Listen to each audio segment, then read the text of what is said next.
여러분들은 이 팬데믹 사태가 모두 끝이 나고 나면 무엇을 가장 먼저 하고 싶으십니까?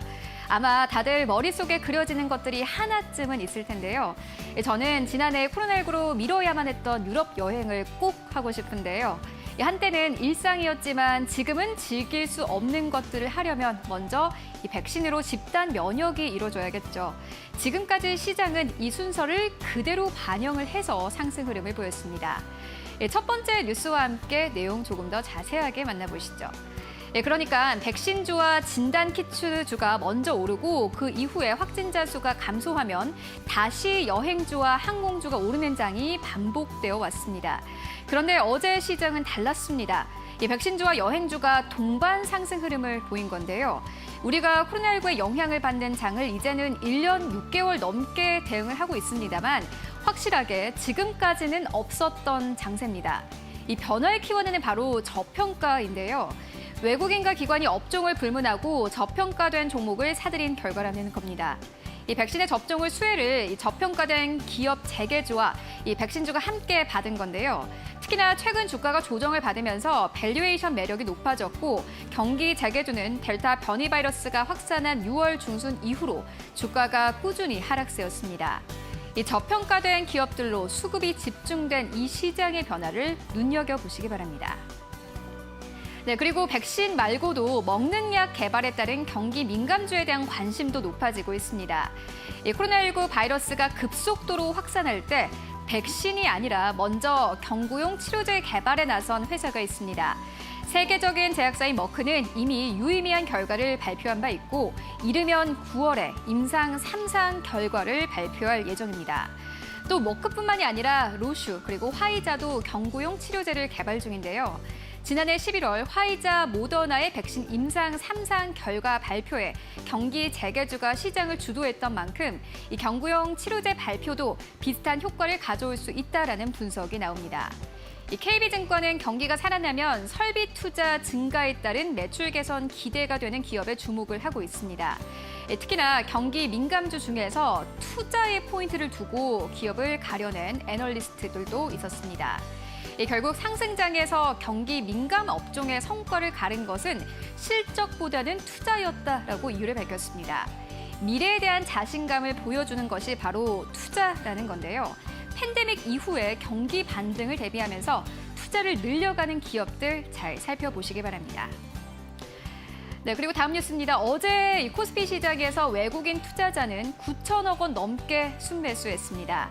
이달 들어서 코스피 현물 그리고 선물 시장에서 5조 원이 넘는 대규모 바이코리아에 나서면서 지수를 순식간에 3,300선 코앞까지 끌어올렸습니다. 특히 단 이틀 만에 1조 1천억 원 이상의 외인 자금이 집중된 삼성전자는 3거래일간 5.6%의 급등세를 보이면서 다시 9만 원 진입에 대한 기대감이 높아지고 있습니다. 어제 삼성전자는 종가 기준으로 82,900원 선까지 오르면서요. 4월 말 이후로 가장 높은 주가로 거래를 마감했습니다. 네, 이렇게 외국인 매수세가 살아난다면 장기간 소외를 받았던 코스피 대형주 역시 반등할 가능성이 높게 점쳐지고 있는데요. 외국인의 경우에는 주로 시가총액 상위를 차지하는 대형주에 투자하는 경향이 높기 때문입니다. 오늘 장에서 외국인의 수급이 어디를 향하는지 그리고 그 규모는 어떤지 잘 체크해 보시기 바랍니다. 네, 이어서 실적 부분도 짚고 가도록 하겠습니다. 이 GS 리테일이 어제 장 마감 이후에 실적을 공시를 했습니다. 올해 2분기 영업이익이 428억 원으로 지난해 동기보다 27.7% 감소한 것으로 잠정 집계됐다고 밝혔습니다. 이 사업별로 보면은 주력인 편의점의 2분기 매출은 전년 동기 대비해서 3% 증가했지만요. 영업이익은 3.9% 감소했습니다. 특히나 5월에서 6월에 비가 많이 내렸기 때문에 기상 악화로 기존 이 점포 매출이 부진했고요. 광고 판촉비 등 일부 고정비가 증가하면서 영업이익이 감소했다라고 설명을 했습니다. 또 학교 등교 일정이 지연이 되고 재택근무 증가로 고객 수가 준 것도 한몫했습니다. 2분기 들어서는 백신 보급에 따라서 소비 심리가 회복되면 실적이 개선될 것이다라는 기대감이 컸지만 1분기에 이어서 2분기에도 부진했습니다. 경쟁사가 보복 소비에 따른 수혜를 늘리고 있는 것과 비교하면 초라한 실적인데요. 오늘 BGF 리테일이 이어서 실적을 발표합니다. BGF 리테일도 역시 사회적 거리두기 강화로 매출 감소가 나타날 가능성이 높다는 분석이 나옵니다만 GS 리테일과는 다르게 영업이익이 17% 증가했을 것이다라는 예측이 나오고 있습니다. 네, 그렇다면 증권사에서는 오늘 시장을 어떻게 바라보고 있을까요? DB금융투자의 황지원 PB 만나보도록 하겠습니다. 안녕하십니까? 예, 안녕하십니까. 네, 이번 주 들어서 우리 시장이 좀 분위기가 바뀌는 듯한 모습입니다. 증권사에서는 시장 어떻게 바라보고 있습니까?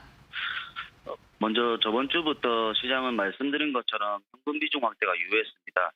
중국발 리스크 FOMC의 발언과 델타 바이러스의 확산 등 쉽지 않은 시장이었던 게 사실이고, 반면 이틀 전부터 외국인들이 시장에 다시 유입되는 모습이 보입니다. 최근 제가 지켜보고 있는 산업 중 하나는 화학인데요. 특히 기존 전통적인 화학 산업에서 고부가 가치 신산업으로 탈바꿈한 화학 관련주를 유심히 봐야겠습니다. 지켜보고 있는 관련주로는 코오롱 인더, 효성 첨단 소재 등이 있고요. 탑픽으로는 코오롱 인더스트리를 제시합니다. 먼저 코오롱 인더는 창사 이래 최대 실적이며 올해 2분기 영업이익이 전년 동기 대비 181% 늘어난 1,036억 원입니다. 제가 특히 코오롱 인더에 제일 관심 가지는 이유가 수요가 증폭될 수밖에 없는 산업의 미래를 보고 묵묵히 전념해왔던 결과가 주가에 아직 모두 반영하지 못했다 판단하기 때문입니다. 포트폴리오 다각화 성공 과정이 핵심이며 고부가 가치 있는 세 가지 소재 3총사를 주목하셔야 할 건데요. 첫 번째는 아라미드인데 국내 1위, 세계 3위이며 슈퍼 섬유로도 불리우는데 5G 이동통신 광 케이블을 내부에서 지지하는 보완제 역할을 합니다. 두 번째인 투명 폴리미드 필름은 우리가 흔히 아는 접는 디스플레이에 사용되고요. 폴더블 폰에 가장 보편적으로 들어간다 보시면 됩니다. 세 번째 타이어 코드는 전기차 무게를 견디게 해주어 타이어의 내구성과 주행, 안정성을 위한 소재이며 효성 첨단 소재가 1위를 달리고 있는데 코오롱 인더는 베트남 공장 증설 등 수요에 발맞춰 따라가고 있고, 마지막으로 경쟁력이 하락한 나일론 원사 사업은 과감히 접거나 8년째 영업 적자를 내고 있는 코오롱 모터리얼이 결국 모회사인 코오롱 인더스트리의 완전 자회사로 편입된다는 것도 참고하시면 될 것 같고, 새롭게 런칭한 G4 골프웨어도 약진 중입니다. 5G, 전기차, 나아가 수소차, 폴더블 디스플레이, 친환경 등 미래에 공감하신다면 관심 종목에 추가해두시고 지켜보시길 바랍니다. 네, 그런데 코오롱 인더 같은 경우에는 최근에 실적 발표하지 않았으니까 주가가 크게 좀 영향을 받았습니까? 최근에 좀 이제 지지를 받고 있는 모습이 좀 보이고 있는데 차트상 부담스러운 시각이 있을 수도 있습니다. 하지만 17년도, 18년도보다 매출액과 영업이익의 질적 개선과 더불어 성장성 자체가 증가하고 있고, 결국 고부가 가치 첨단 소재에 대한 오랜 집념은 주봉 월봉의 저항선을 뚫고 빛을 발할 것이다 예측하고 있습니다. 네, 알겠습니다. 오늘도 말씀 고맙습니다. 네, 감사합니다.